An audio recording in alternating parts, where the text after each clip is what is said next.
네, 안녕하세요. 딥러닝, 이미지 분류 관련해서, 진행하도록 하겠습니다. 네.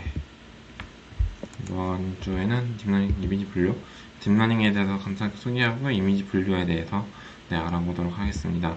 기존에, 저번 주에 아마 CNN을 할 거예요. CNN 이미지 그 부분을 할 거고, 아마 요거는 그냥 CNN 알고리즘을 혹은 뭐 그런 비슷한 알고리즘을 이용을 해서 결국에 이미지 분류를 한다라고 보시면 될 것 같습니다. 결국에 이 딥러닝 모델이라는 거는 여기 나온 밑에 그린 것처럼 숫자 영상이든 아니면 영상 이미지든 뭐 그런 것들을 인풋으로 집어넣고 딥러닝 모델에서 처리가 되어서 실제로 여기에서 뭔가 이제 예측값이 나오게 되는 거예요. 그 예측값을 나올 때는 이제 예측된 값이 이제 실제 뭐 여러분이 정답으로 뭐 하여튼 뭐 쓴 지도학습, 비지도학습 그리고 강학습이 있을 텐데 여기서는 지도학습을 쓰겠죠. 지도학습을 쓰면 지도학습은 정답이랑 레이블이 필요하고 그러면 그 레이블과 그다음 모델에서 나온 예측된 결과값을 차이를 구해서 그거를 에러가 나올 거고 그 에러를 가지고 다시 역으로 이제 학습하는 과정 뭐 최적화 함수나 아담이나 이제 뭐 SGD나 그런 최적화 함수를 이용을 해서 이제 모델이 학습을 하는 게 이제 요거 딥러닝 그 방법이라고 생각을 하시면 될 것 같습니다. 실제로 이 이미지 분류는 여기에서 이제 모델 예측된 결과값은 저희가 사전에 그 이미지 분류하는 이제 카테고리를 먼저 정해야 돼요. 그래서 예전에 올린 영상에서 보시면 주차를 아마 뭐예요 0에서 9까지잖아요. 0에서 숫자를 분류하는 예시를 드린다라고 하면 0에서 9까지의 이제 그 특정한 범주를 주고 그러니까 그 범주 내에서 이제 모델이 하나씩 예측된 결과라고 생각을 하시면 될 것 같습니다. 그래서 모델 지금 9니까 그때는 벡터가 아마도 이렇게 나와야겠죠. 0, 1, 2 그러니까 이게 지금은 제가 숫자 인덱스로 쓴 건데 결국에 이게 만약에 1이라고 하면 이렇게 쭉 이렇게요. 이게 3, 6, 9인가요? 네, 9죠. 9면 이렇게 이거는 1을 나타내는 벡터일 거고 얘는 1. 나타내는 벡터고 그리고 뭐 이게 1이 아니라 만약에 이게 0이라고 하면 0을 나타내는 벡터는 이제 여러분이 그 레이블링을 할 때는 결국 이렇게 다 바꿔 주셔야 된다는 얘기예요. 그래서 0, 0 이렇게 그래서 0이 이렇게 이런 게 결국에 이미지와 이 레이블이 서로 이미지와 0을 나타내는 벡터가 서로 쌍이 매칭이 돼야 되죠. 그리고 얘가 이제 1 이미지와 1을 나타내는 벡터가 이제 서로 쌍이 돼도 이게 지금 두 개가 모인 거죠. 나중에 여러분이 데이터셋을 이제 뭔가 준비를 해야 된다는 거는 결국에 이러한 벡터셋을 만들어 가지고 여러분이 준비를 해야 된다라는 거를 말씀을 드리고 있는 거고요. 실제로 이미지 분류라는 거는 미리 저희가 사전에 정의한 뭐 이거는 전체적으로 그냥 딥러닝에 대한 소개라고 뭐 딥러닝 모델이 그리고 이미지 딥러닝 모델이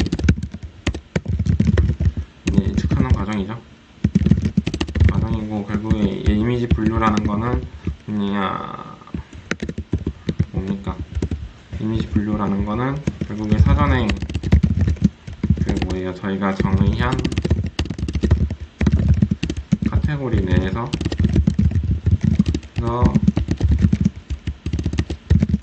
이제 뭐 딥러닝 모델 예측 과정 수행되는 게 결국에 수행되고 거기에서 차익 오차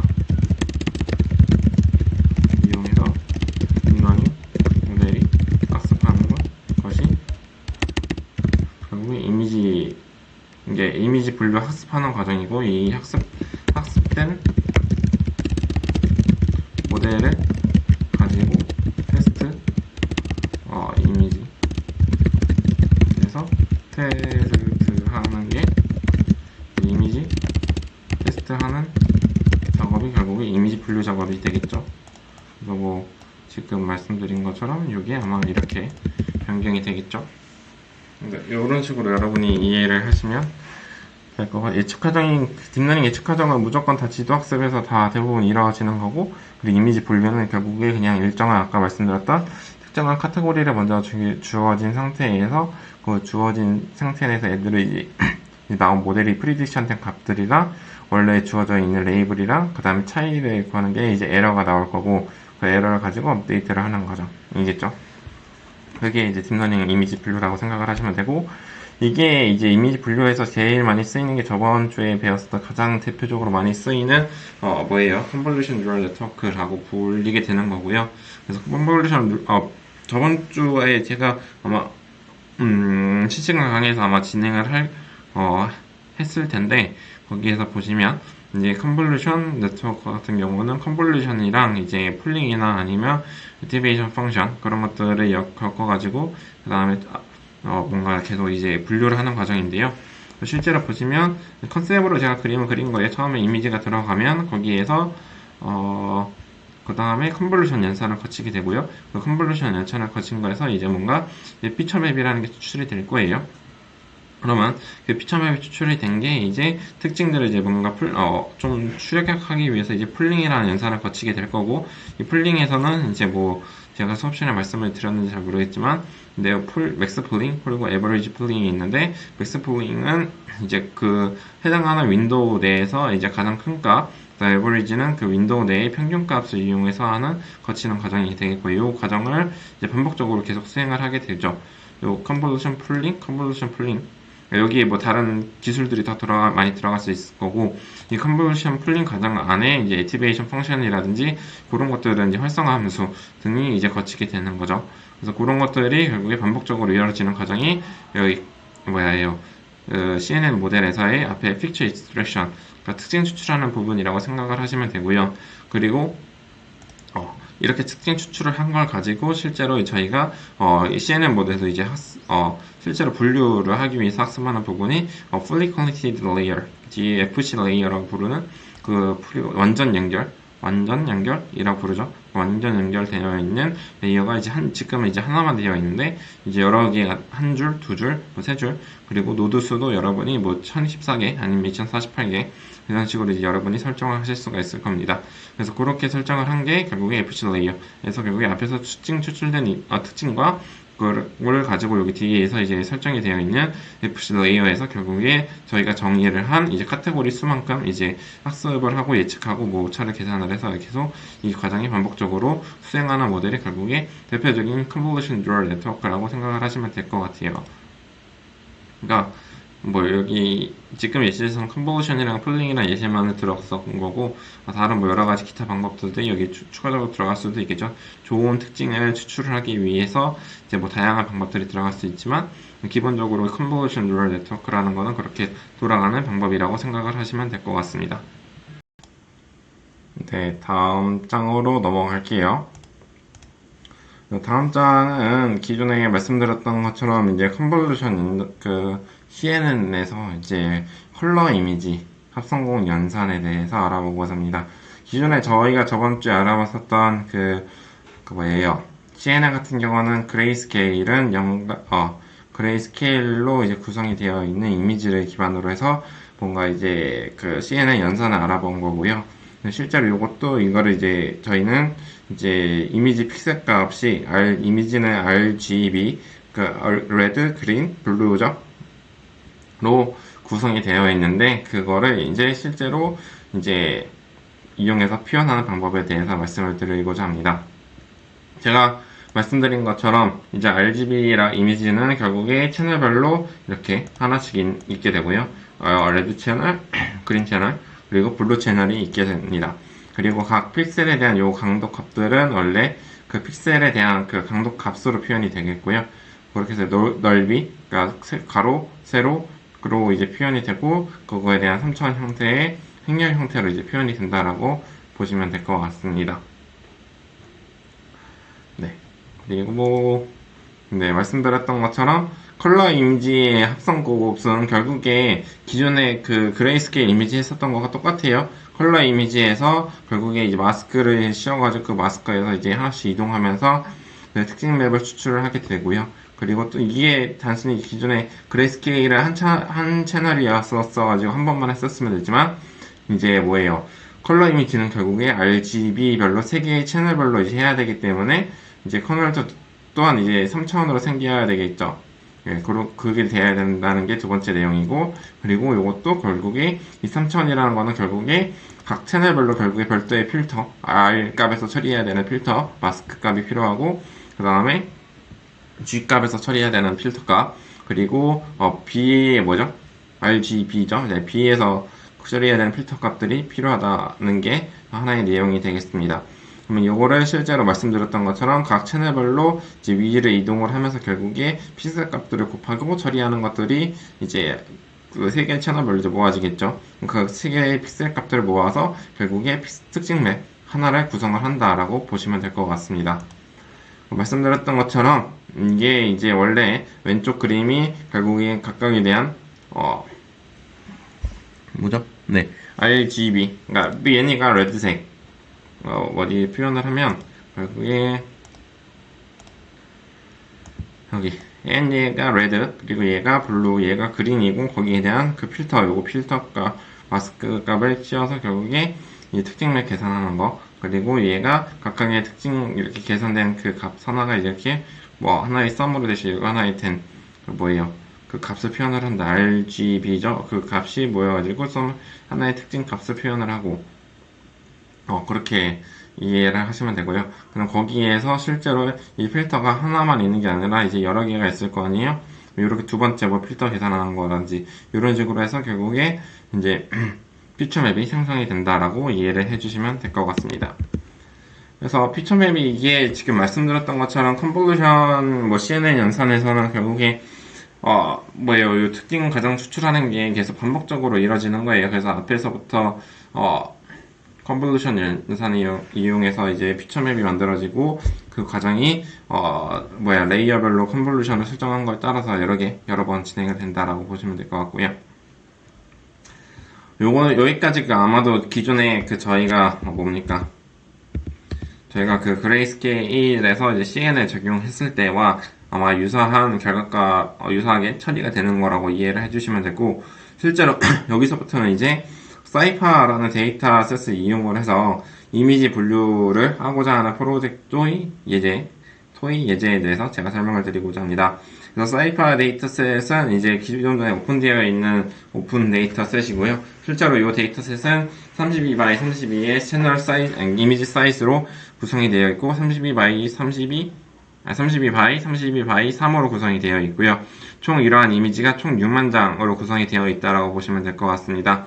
이 6만 장 자체는 결국에 클래스당 약 10가지 클래스로 분류하는 데이터셋이고요. 그러면 클래스당 약 6,000개 정도의 이미지가 있다라고 보시면 될 것 같습니다.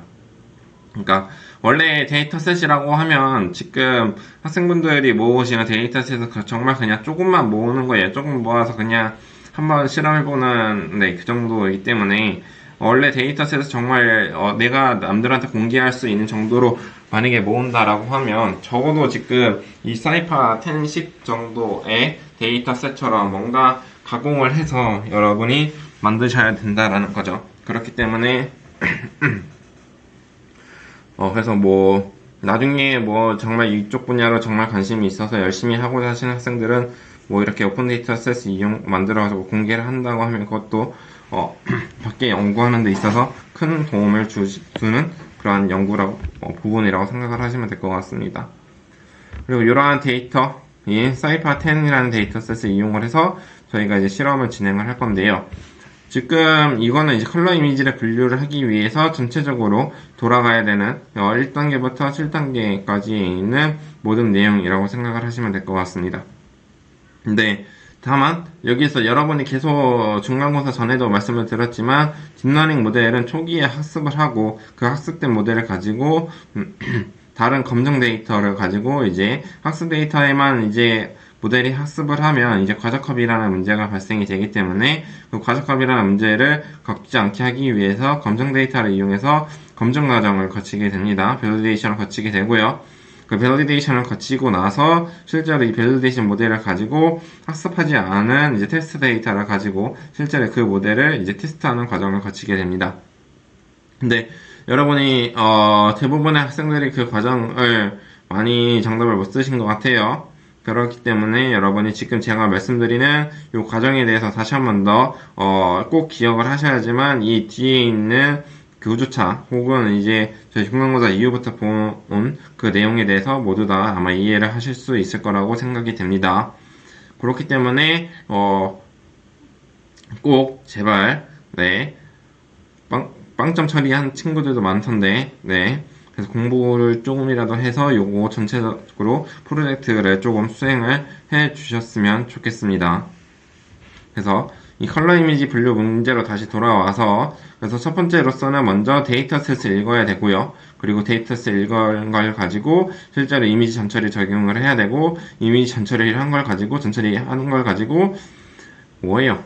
이제 모델 구조를 정의를 해야겠죠. 그리고 이거 그 다음 모델 구조를 정의를 하고 그 모델 구조를 한 거 가지고 실제로 컴파일을 하고요. 컴파일 된 걸 가지고 이제 실제로 모델이 학습 데이터랑 뭐 테스트 데이터, 검정 데이터를 이용해서 모델이 학습 트레이닝 데이터를 가지고 모델이 이제 학습을 진행을 하게 되고 그리고 나서 6단계로서 이제 모델 학습 트레인 데이터를 가지고 모델을 학습을 하고 나서 이제 밸리데이션 데이터를 가지고 이제 밸 어큐러시가 높은 모델을 이제 밸리데이션 과정을 거친 다음에 밸 어큐러시가 높은 과정에 대한 그걸 모델을 사용을 하고요. 그리고 거기서 나온 데이터를 모델을 가지고 실제로 이제 테스트 데이터를 가지고 모델을 이밸루에이션 하는 과정을 거치게 됩니다. 요거는 지금은 저희가 뭐예요? 학습 데이터가 이미 구축이 되어 있기 때문에 그냥 학습되어 있는 거를 구축해서 그냥 가지고 오면 이제 그냥 구현을 하실 수 있는 거예요.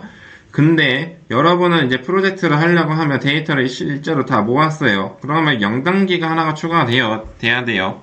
지금은 이제 오픈 데이터 셋이기 때문에 여러분이 그냥 잘 사용을 하시면 되겠지만 0단계로서 데이터셋 읽어드리기 하면 데이터셋을 구성 데이터셋이 어떻게 그 학습 데이터에 그 몇 개가 들어가고 그 행렬 구성 자체가 어떻게 되어 있는지 여러분이 이 오픈 데이터셋을 읽어서 분석을 하셔야 돼요. 데이터셋을 어떻게 그러니까 결국에 그 형식에 맞게 여러분이 데이터 형식에 맞게 데이터를 구축을 해야 된다.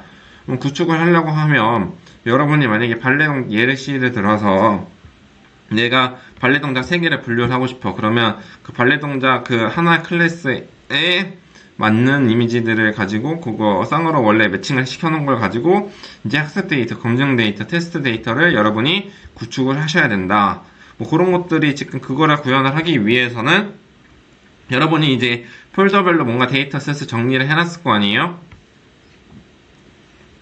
그러면 폴더별로 데이터셋 정리한 거를 가지고 이제 파이썬에서 그 파일을 읽어들 수 있는 코드를 여러분이 작성을 하셔야 되는 거예요. 그 코드는 여러분이 다 작성을 하실 수 있을 거라고 생각을 하고 읽어서 파일 이름별로 이제 뭔가 파일들이 쭈루루루 읽을 거 아니에요? 그러면 읽은 걸 가지고 실제로 이제 제가 오픈 데이터셋인 이 사이파 시집을 여러분이 한번 분석을 하신 다음에 그 분석된 데이터가 어떻게 구성이 되어 있는지를 한번 보세요. 그러면 그 데이터 형식처럼 여러분이 읽어드린 데이터를 그 형식으로 바꿔줘야 되는데 이미지는 말씀드렸던 것처럼 3x3 그러니까 RGB 3채널로 이루어져 있는데 이거를 나중에 그 학습 데이터를 읽기 위해서는 여러분이 1바이 이미지 사이즈만큼의 1바이 아마 이게 다시 바뀌어야 될 거예요. 1바이 이제 예를 들어 28바이 28 이게 32죠. 가 결국에 이제 하나의 이미지를 말하는 거예요. 하나의 이미지가 결국에 1바이 이만큼의 행렬로 변하는 룰 사이즈, 룰 쉐입을 하셔야 되고요. 그리고 요게 결국에 이제 이미지 숫자만큼 n개만큼 있겠죠. 그게 결국에 학습 데이터. 요거가 이게 이렇게 표현이 되진 않겠고, 요렇게 표현이 되겠죠. ND 어레이. numpy에서 나오는 ND 어레이로 변환을 하셔도 돼요. 그거 이용해서 이렇게 구축을 하셔야 되고, 요거는 트레이닝 데이터에 대한 그 데이터 형식이 될 거고, 그리고 밸리데이션 똑같아요. 이런 형식으로 구성이 되는데, 테스트 데이터는 이제 n수만 다르겠죠. 테스트 데이터에서 n수가 이제 만약에 이 n수 정하는 거는 이 n이 만약에 여기다 80개다라고 하면 여러분이 이 테스트 데이터에 대해서는 여기가 20이 들어가야 돼요. 20. 8대 20. 그리고 밸리데이션도 있으니까 만약에 트레이닝이 60, 그리고, 여기 뭐야? 네, 똑같이 들어가겠죠? 네, 엔듀어레이로 밸리데이션이 들어갈 거고, 그리고, 밸리데이 테스트도 이렇게 들어가야겠죠?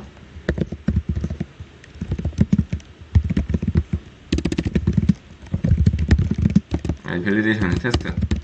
이렇게 해서, 마스터 데이터를 이렇게 3개를 구축을 하신 다음에 구축된 거를 가지고 이제 어딘가에 여러분도 저장을 해놔요. 그러니까 저장을 뭐 넘파이 형식으로 저장을 세이브를 하셔도 되고요. 아니면 이제 텐서플로우나 그런 것들을 이용을 한다라고 하면 텐서플로우에서 제공을 해주는 그 파일 저장 세이브 형식이 있을 거예요. 그런 것들 사용을 하신다든지 뭐 케라스나 그냥 여러분이 코드 짜기에는 텐서플로우나 케라스가 낫긴 할 텐데 여러분 나중에 전문적으로 배우신다면 이거나 나중에 뭐 파이터치나 그런 것도 여러분이 다 사용을 하실 줄 알아야 될 거예요. 읽고 쓸 줄 알아야 되지만 지금 수업 시간에서는 이 정도까지만 다룰 거고 그러면 넘파이나 이 텐서플로우나 케라스 같은 것들을 이용을 해서 지금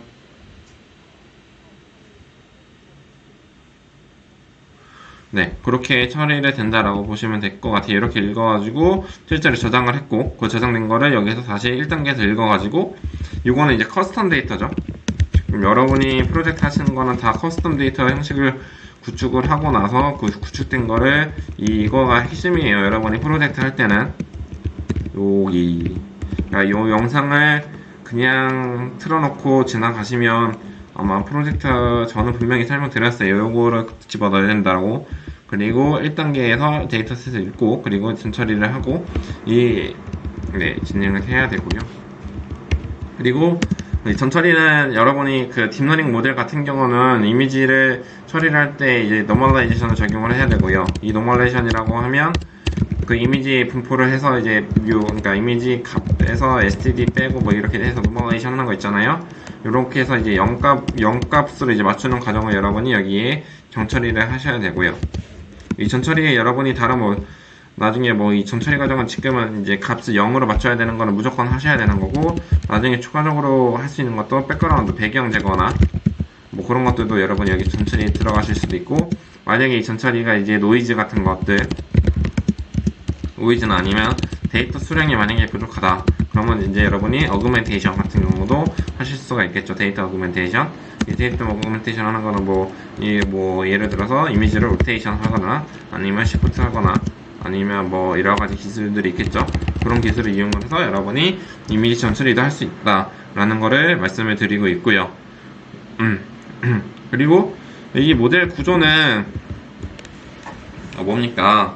제가 이렇게 전처리를 해서 그럼 결국에 트레인 데이터, 밸리데이션 데이터, 테스트 데이터에 대해서 각각 다 정의를 했으면 결국에 이제 모델 구조를 이제 학습을 하고자 하는 딥러닝 모델을 여러분이 구축을 하셔야 돼요. 근데 그 딥러닝 모델을 구축을 하려면 결국에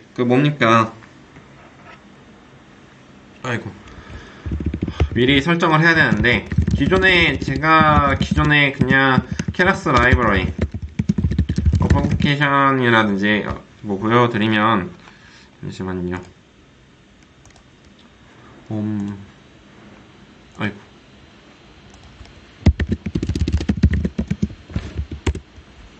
인터넷이 안 되네요. 잠시만요.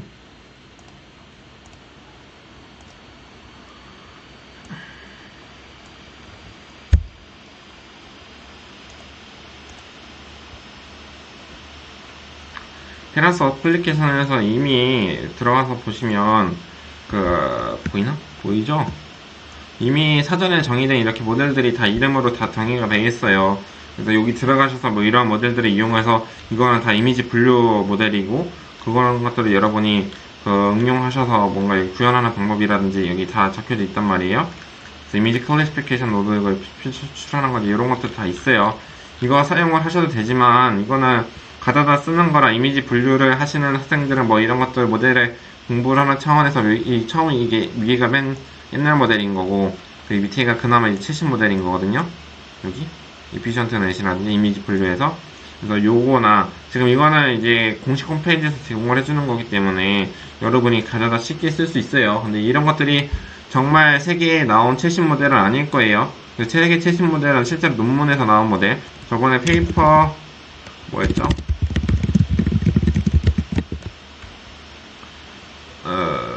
어딨죠?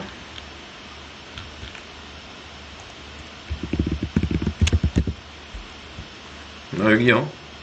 여기 치면 이제 페이퍼 위스 코드라고 해서 여기 나오는 게 있어요. 그 컴퓨터 비전에서 여기서 들어가는 게 그나마 최신일 수도 있는데 여기 있는 것들도 가장 최신 모델은 아닐 수도 있어요. 근데 이거 모델을 가지고 거기에서 먼저 실험을 하신 다음에 거기서 나온 이제 대부분은 논문에서 나온 거기 때문에 실제로 정말 최신 모델을 찾고 싶다라고 하면 그 논문의 이름을 찾으신 다음에 구글 스칼라 들어가셔서 이거 구글 스칼라 들어가셔서 여기서 이제 여러분이 검색을 하시면 돼요. 검색을 해서 여기에서 이제 그게 정말 인용도 안 돼 있고 정말 최신 연도에 나온 기술인지 그런 것들을 이용해서 여러분이 원래는 구현을 하실 수 있는 능력을 기르셔야 되는 거고요.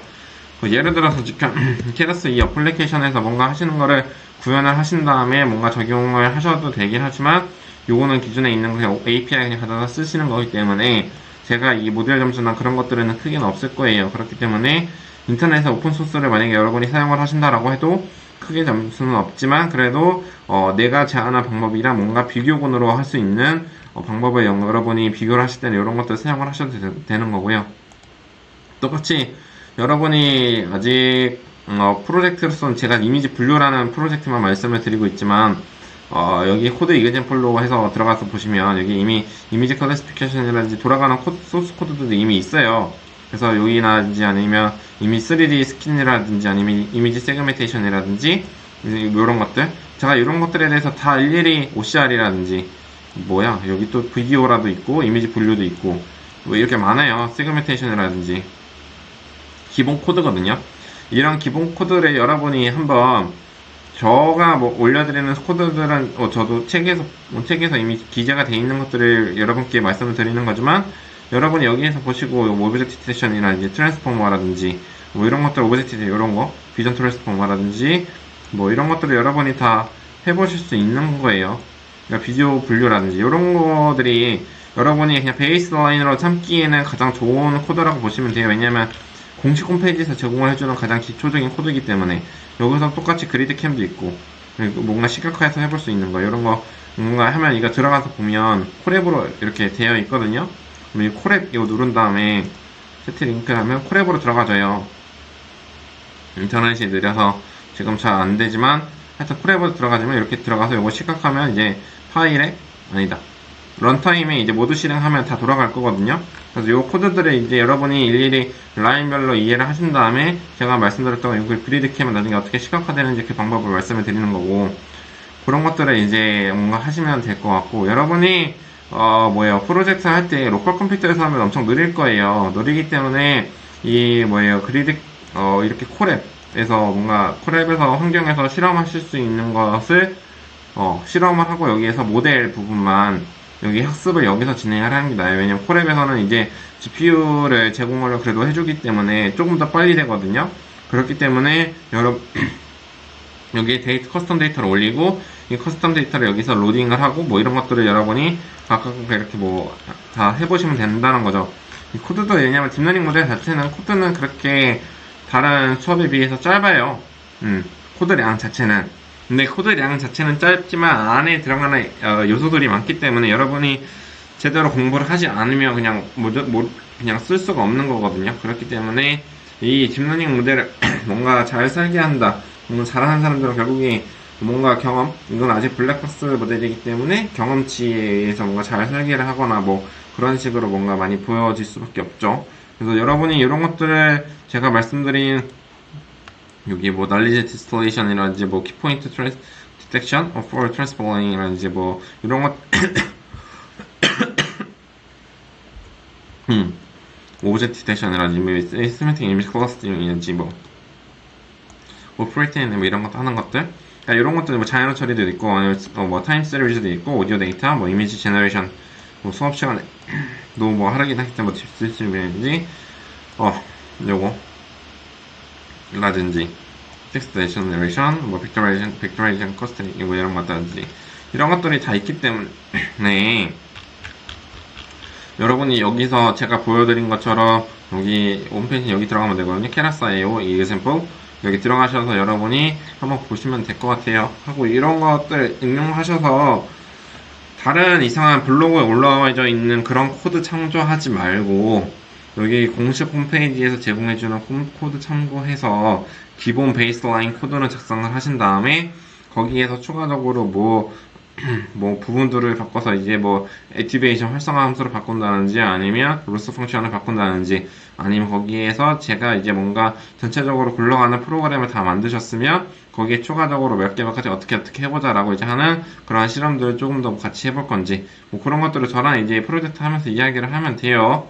그러니까 지금 아직도 레이블링 하시는 친구들도 많고 아직 중간고사를 제가 하여튼 어제 끝났는데 중간고사 다음에 지금 영상을 찍는 건데 이제 여러분도 이제 그거를 이제 프로젝트를 좀 제대로 하셔야 된다라는 거를 말씀을 드리고 있고요.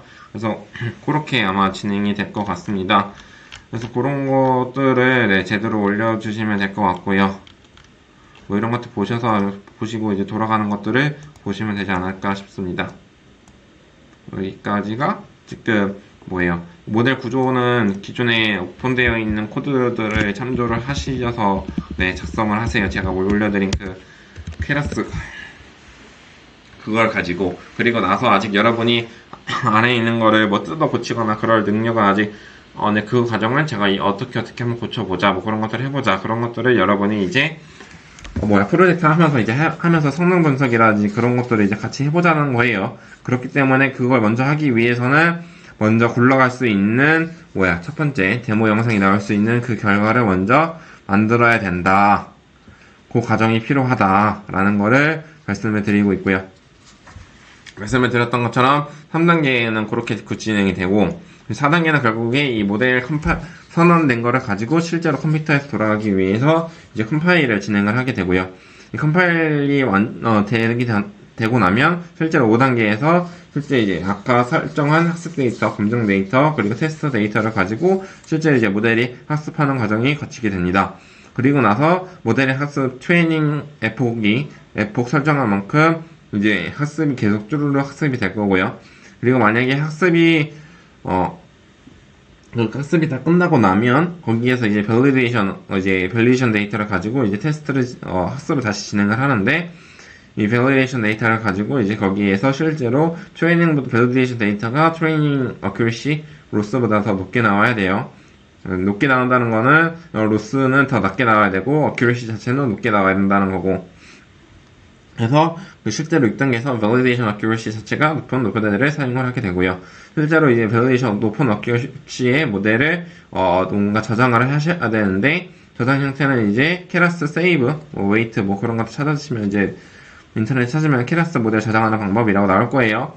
그런 거 찾으셔서 저장을 하시고 저장 파일 형태는 H5 형태로 keras 모델에서 H5 형태로 저장을 하시고요. 그리고 실제로 모델 저장한 걸 가지고 여러분이 이제 인퍼런스 할 수 있는 코드를 작성을 하셔야 되는데 이게 인퍼런스 할 수 있는 코드는 결국에 이거는 인퍼런스 코드는 그냥 모델 학습 코드에 바로 뒤에 이어서 그냥 모델 평가하기 모델 이벨루에이션을 적용을 하면 바로 평가가 테스트 데이터에 대해서 적용이 되는데 그렇게 하면 7단계까지 완료가 되는 건데 실제로 나중에 여러분이 데모를 할 때는 이거는 지금 순차적으로 되어 있어서 되는 건데 이 1단계부터 6단계까지가 훈련 과정에서 쓰는 거고 여기에 이제 테스트 할 때는 실제 프로젝트에서는 이렇게 구성을 해야 돼요. 그러니까 이거는 하나의 스크립트에 이렇게 들어가야 되는 거고 하나의 스크립트에 요만큼 1단계, 6단계 들어가야 되는 거고 여기에서 밑에 거는 이제 테스트 데이터 셋이죠.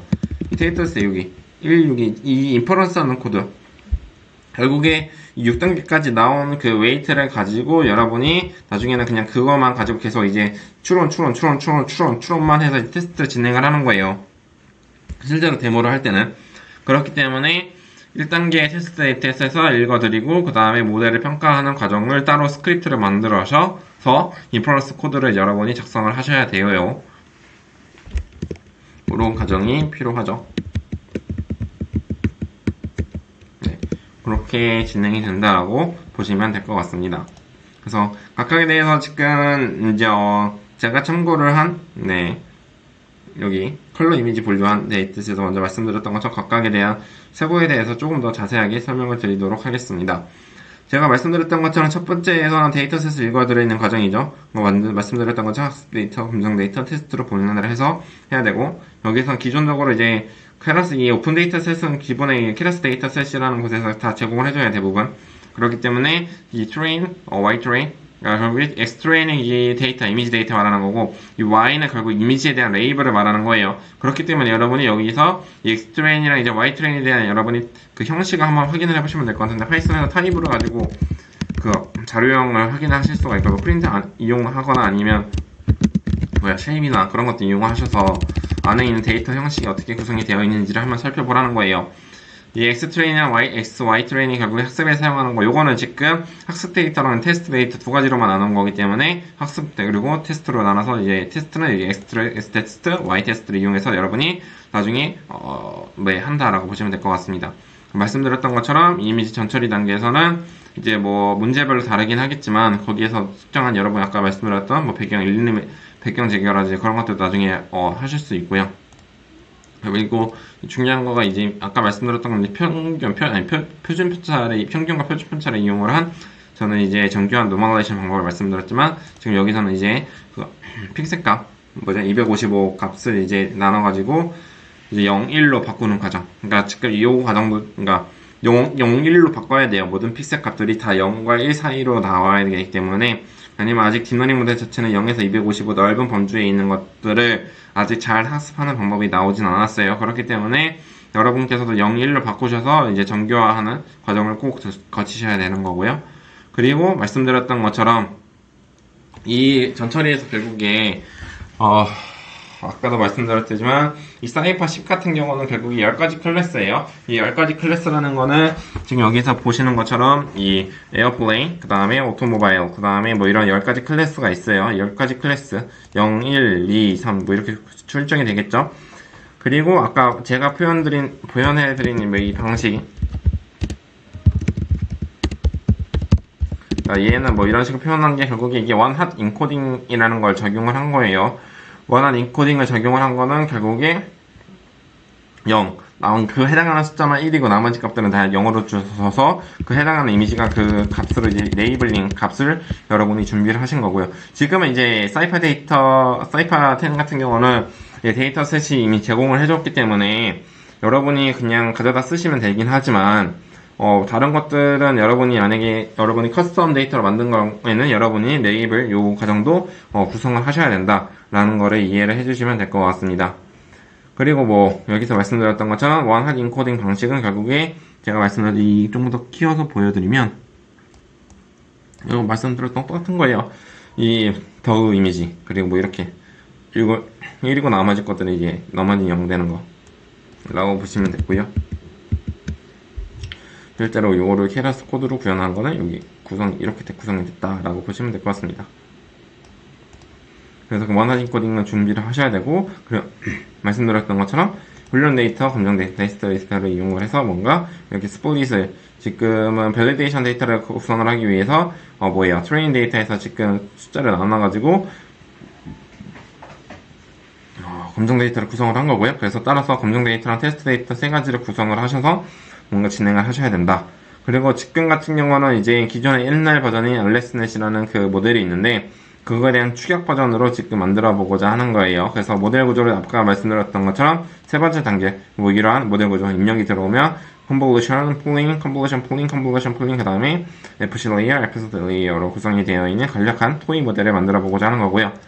거기에서 이렇게 먼저 커스텀 모델 이렇게 데이터를 가지고 여러분이 커스텀 모델을 만들어 봐도 되고 아까 말씀드렸던 저는 먼저 그냥 기존에 있는 거 어플리케이션에 있는 거 이용해서 한 번씩 다 한번 학습하는데 시간이 많이 걸릴 거예요.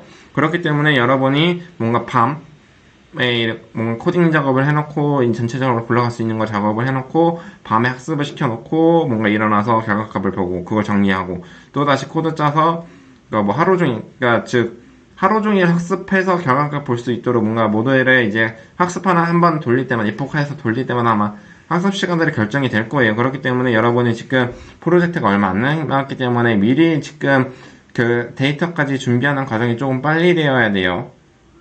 그래서 그 데이터 준비하는 과정이 빨리 되어야 되고, 그 과정을 기반으로 해서 뭔가 뒤에 모델들이 여러 가지를 비교를 분석을 해서 뭔가 성능을 낼 수 있다라는 거를 여러분이 꼭 기억을 해두셨으면 좋겠습니다. 그리고 요거는 실제로 모델 설정하는 방법인데요. 그 모델 설정하는 거 좀 키워서 보면, 이거는 왼쪽은 이제 실제 모델 설정한 거를 실제로 이제 컴파일해서 실행을 하면 이렇게 커맨드랑 뭐 실행창에서 이렇게 결과 어떻게 설정이 되어 있다라고 지금 여기에 요약돼서 표현이 돼요. 그래서 요거를 이 첫 번째 줄 같은 경우는 이제 데이터 사이즈 확대해서 보면 이 난이라는 거는 이 컨볼루션에 나오는 그 아웃풋 쉐입 부분을 말하는 건데, 앞에 부분은 이제 그 이미지 수에 따라서 좀 달라질 수 있기 때문에 앞에는 무조건 난으로 나오게 되고, 거기에서 지금 사이즈가 지금 이미지가 처음에는 32바이 제 채널 수가 지금 16, 특징 맵수가 16개로 나온 거고요. 그리고 파람수는 이렇게 나오는 거고, 이거를 풀링을 거치게 되면 줄어들게 되는 거고, 그리고 이제 다시 컨볼루션을 걸게 되면 이 정도 사이즈 크기, 세 번째 줄, 그리고 네 번째 줄에서 맥스 풀링, 그 다음에 맥스 풀링은 지금 요거는 이제 2x2라는 이제 마스크 내에서 가장 큰 값을 하나 추출을 한 거예요. 그렇기 때문에 두 4개에서 반이 줄리게 되는 거죠. 그리고 또 똑같이 반 줄고, 그래서 여기서 해나고 여기까지가 이 drop out one. drop out이라는 거는 일부분 이제 일정한 그 행렬에서 일부분만 뽑아가지고 샘플링을 해서 결국에 100%라고 하면 70%만 이제 뽑아가지고 확률적으로 뽑아가지고 그거를 이제 뒤에 단에 넘겨주는 방법이 drop out이라는 거고, drop out은 이제 과적합이나 그런 것들을 문제를 해결할 때 방법을 쓰게 되고요. 그래서 그런 것들이 지금 여기는 적용이 되어 있는 거고, 실제로 이렇게 출력이 된 걸 가지고 여기서는 이렇게 뭔가 4차원 형식으로 나타나게 되는데, 나중에 여러분이 FC 레이어에 집어넣기 위해서는 무조건 중요한 게 여기에 플래튼 원이 있어요. 그 부분에 플래튼 원으로 결국에 2차원으로 줄이게 되는 거거든요. 2차원으로 줄여서 결국에 난의 1024만큼의 사이즈로 줄이게 되는 거고, 그 줄인 걸 가지고 여러분이 이제 이게 댄스가 결국 FC 레이어고, 거기에 500만큼의 노드를 설정을 하신 거고, 그 다음에 여기 드롭아웃을 적용을 해서 과적합을 방지를 한 거고, 뭐 이렇게 설계 방법은 여러분이 설정을 하실 수 있겠지만, 결국에 보고 확인을 해야 되는 건 테스트 데이터의 어큐러시, 그런 것들을 보고 여러분이 판단을 하셔야 되는 내용이고요.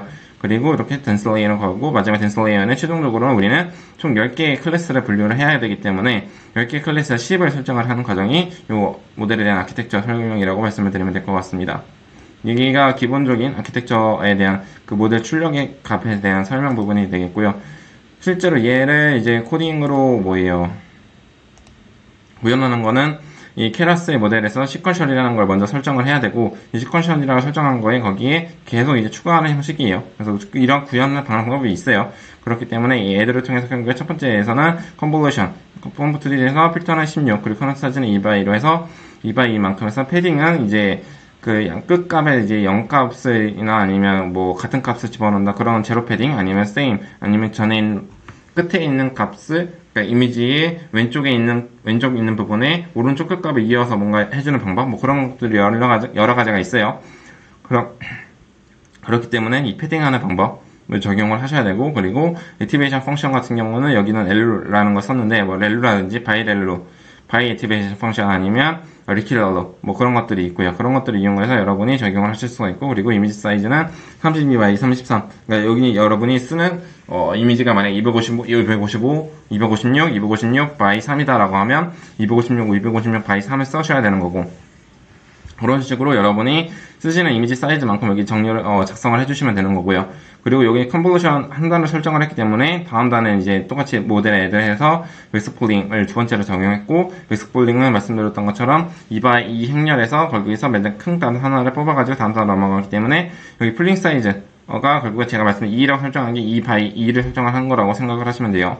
그리고 그렇게 컨볼루션, 컨볼루션 풀링을 해가지고 그 다음에 드로아웃은 제가 말씀드렸던 것처럼 확률값을 설정을 한다라고 말씀을 드렸기 때문에 이 확률값이 0.3을 적용을 한 거고요. 거기에서 말씀드렸던 것처럼 피처 맵 사이즈가 지금 4차원으로 나오기 때문에 이거를 2차원으로 줄이기 위해서 플래턴을 적용을 하게 된 거고, 플래턴을 적용을 한 거 가지고 다시 이 덴스 레이어가 이제 FC 레이어, fully connected 레이어와 동일한 거, 전기합층이랑 동일한 거기 때문에 이제 500이라는 노드 수를 설정하고 거기에 액티베이션 펑션을 꼭 적용을 하셔야 돼요. 뭐 그런 식으로 액티베이션 펑션으로서 이제 렐루라는 값을 적용을 해서 이제 렐루를 적용을 하게 되고, 뭐 리킬 렐루라든지 아니면 렐루, EL루, 아니면 바이 EL루, 바이 렐루 등등이 있어요.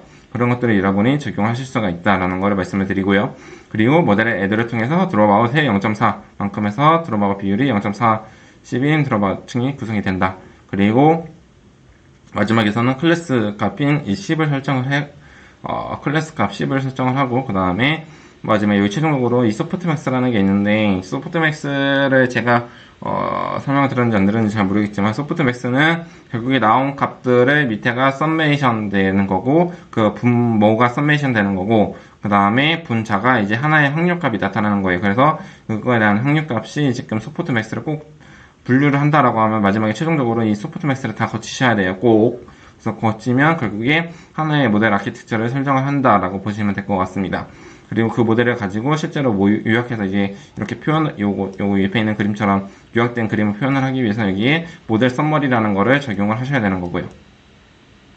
그래서 모델 썸머리를 적용을 하게 되면 이렇게 나중에 출력을 했을 때 이렇게 돌아가게 될 거고, 실제로 선언이 된 걸 가지고 컴파일을 하는 거는 위에 앞에서 이제 저희가 모델을 설정을 했기 때문에 이 모델의 컴파일을 통해서 결국에 설정을 해야 되고, 거기에는 저희가 무조건 설정을 해야 되는 게 학습하는 그 에러를 계산할 수 있는 규칙 순실 함수를 적용을 해야 되는데, 대부분 이제 카테고리 같은 경우는 이제 카테고리컬 크로스 엔트로피라는 걸 적용을 하게 되고요. 이 방법은 인터넷 크로스 엔트로피 함수라고 치면 나오게 될 거고, 여러분이 종료 분류를 한다라고 하면 카테고리컬을 쓰는 경우를 꼭 적용을 하셔야 됩니다.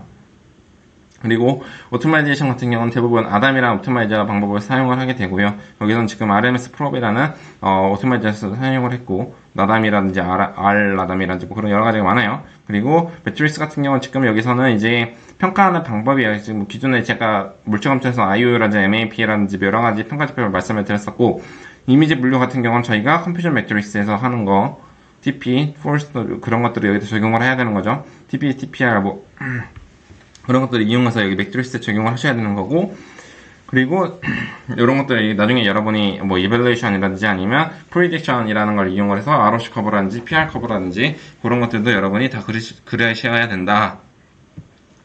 딥러닝 모델을 이용을 하면 제가 수업 시간에 말씀드렸던 것들을 다 적용을 해서 프로젝트 결과물로 가지고 오셔야 돼요. 그래서 말씀드렸던 것처럼 모델 컴파일하는 부분에서는 이렇게 손실함수, 지속 알고리즘 뭐 이런 것들이 필요하다. 평가지표. 손실함수는 결국에 성능을 파악하는 측정수를 썼는데 결국에 이제 규칙이에요. 결국에 딥러닝 모델이 학습할 수 있는 그 규칙이기 때문에 그 규칙이 결국에 손실함수다라고 보시면 되고요. 그리고 최적 알고리즘은 그 경사 하강 방법인데 그거를 얼마나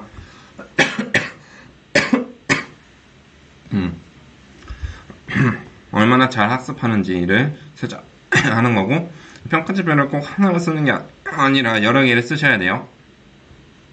여러 개를 쓰셔야 되기 때문에 평가지표는 꼭 제가 말씀드린 뭐 어큐러시 아니면 F1 스코어 아니면 MAP 뭐 리콜 뭐 등등을 여러분이 작성을 하셔야 되는 거고요. 이렇게 하고 이제 모델 학습하는 거는 이제 모델에 여기 체크 포인트 부분이 있는데, 이 체크 포인트가 결국에 지금 이 모델을 저장하는 코드 작성하는 부분이에요. 지금 말씀드렸던 것처럼 H5, HD5 이런 식으로 저장을 하셔야 되는 거고요. 이 save only true라고 하는 거면 베스트 값만 이제 저장을 하겠다 라는 거고, 실제로 이제 모델의 fit을 적용을 한 게 여기에 모델 앞에 위에서 모델을 설정을 했잖아요. 이 모델 fit을 결국에 위에서 설정을 컴파일하고 어떻게 저장을 하겠다 그런 것들을 다 설정을 했으니까 그거를 이제 위에서 트레인 데이터, Y 데이터를 이제 순서에 맞게 집어넣으셔야 되고, 실제로 이제 저희가 데이터를 모두 다 몽땅 집어넣을 수가 없어요. 그렇기 때문에 일부분 뽑아서 집어넣기 위해서 배치 사이즈를 적용하게 되고, 이 배치 사이즈는 일부분 뽑아서 뭐 개수만큼 뽑아가지고 학습을 시킨다라고 보시면 되고요. 그리고 이프치 F옥은 결국에 이제 이 모델을 얼마만큼 학습을 하겠다라는 게 F옥이라는 거고, 그리고 이렇게 그 기본적인 하이퍼 파라미터, 배치 사이즈라든지, F옥이라든지 그런 것들을 작성을 하신 다음에, 그리고 이 밸리데이션 데이터를 뒤에다 적용을 하셔야 되는 거고, 그리고 콜백에 어떻게 저장을 하는 위치, 콜백 부분에 적용을 하시면 됩니다. 뭐 샷불이라든지 이런 것들 다 적용을 하신 다음에, 왜냐면 여러분이 아마 그 데이터셋을 만들 때는 순차적으로 읽어드려서 적용을 하기 때문에 뭔가 모델이 학습을 할 때 그냥 일반적으로 읽어드린 순서대로 학습을 하면 그냥 거의 암기를 하기 때문에 안 돼요. 그렇기 때문에 먼저 무조건 셔플링 과정이 적용을 해야 합니다. 그렇기 때문에 여기에 꼭 셔플을 적용을 하신 거고요. 아니면 위에서 데이터셋에서 여기서 모델에서 적용을 하셔도 되고, 아니면 모델 학습 데이터를 만들 때 셔플링을 해서 만약에 순차적으로 읽은 다음에 나중에 저장을 할 때 여러분이 그 레이블이랑 레이블이랑 데이터랑 그 순서에 맞게 셔플링을 하셔도 돼요. 그거는 여러분이 그렇게 적용을 하시면 되고요. 그리고 나서 그리고 학습하는 과정이 쭈루루 이렇게 학습이 될 거예요. 학습이 되고 나면 결국에 로스와 어큐러시 자체를 결국에 오차와 정확도를 여러분이 그림을 그리셔야 되는 거고, 매트래프 라이브러리라는 걸 이용을 해서 에폭 진행되는 거에 따라서 정확도 로스와 에러에 대한 그 값을 그리셔야 되고, 똑같이 그거에 대해서 똑같이 밸리데이션 로스와 이제 밸리데이션 어큐러시 해서 뭐 이런 것들이 필요한 거고요. 결국에 밸리데이션 어큐러시가 결국에 학습 데이터를 학습했을 때보다 무조건 성능이 높아야 된다라는 거를 말씀을 드리고 있는 거고, 그리고 가장 좋았던 가정치 자체는 결국에 여러분이 해당하는 에포크가 해당하는 그 학습 데이터가 끝났으면 실정한 하이퍼마를 100이라고 했으면 100번만큼 돌 거예요. 근데 너무 많이 돌려도 뭐 크게 상관없기 때문에 한 뭐 10번 아니면 혹은 뭐 20번 정도 혹은 한 번 뭐 빨리 코드 디버깅 테스트 할 때는 한 번만 에폭 한 번만 설정하고 코드 디버깅 테스트 하시고, 실제로 얘를 모델을 좀 제대로 학습을 해야겠다라고 하면 뭐 10번이라든지 20번이라든지 뭐 그런 식으로 해서 학습을 하면 돼요. 그렇게 학습해서 모델 학습하는 거에 대한 해석을 진행을 하시면 되고요. 그리고 여기에서는 이제 모델을 세이브를 했죠. 어디서 저장이 될 거예요. 그럼 세이브를 한 거를 가지고 밸리데이션 높은 요구를 하나 이제 불러와야 돼요. 불러와서 어딨죠? 네. 불러와서 실제로 이제 테스트는 모델의 evaluate 여기서 테스트 데이터인 x 테스트로 y 테스트를 집어넣어서 결국에 테스트 어큐러시를 이제 적용해서 이제 실제 어큐러시 값을 여러분이 보셔야 된다. 라는 게 중요한 내용이 되겠습니다. 지금 제가 설명드린 거는 기본적으로 이미지 분류에 대한 소스 코드가 어떻게 들어가는지에 대해서 지금 각각의 라인별로 조금씩 어떤 기능을 한다를 설명을 드렸고요. 그리고 22페이지부터는 그 기존의 딥러닝 모델에서 있었던 방법에 대한 핵심적인 내용만 제가 간략하게 개념적으로 실시간 강의 때 설명을 드리도록 하겠습니다. 그래서 여기 21페이지에 있는 것까지 여러분이 꼭 다 기억을 하시고, 이게 이 코드가 거의 똑같아요. 안에 있는 뭐 제너레이션 모델이든 시퀀서 모델이든 아니면 CNN 모델이든 트랜스포머 모델이든 결국에 이 전체적으로 모델이 학습하고 데이터를 불러오고 이 틀은 계속 반복적으로 돼요. 그렇기 때문에 이 틀 자체는 유지된 상태에서 결국에 입력 그리고 모델 그리고 출력만 바뀌는 거예요. 그게 결국에 딥러닝 엔진, AI 리서치 엔지니어 혹은 AI 개발자, AI 연구자 그런 식으로 계속 되는 거기 때문에 여러분이 그 해당하는 과정만 반복적으로 여러분이 공부를 하시면 된다라는 거를 이해를 해주시면 될 것 같습니다. 여기까지가 지금 이미지 분류에 대한 처음 그 사이퍼 데이터를 이용을 해서 이제 학습할 수 있는 방법에 대해서 말씀을 드렸습니다. 여기 이미지 분류에 대한 온라인 영상은 여기까지 마치도록 하겠습니다. 고생하셨습니다.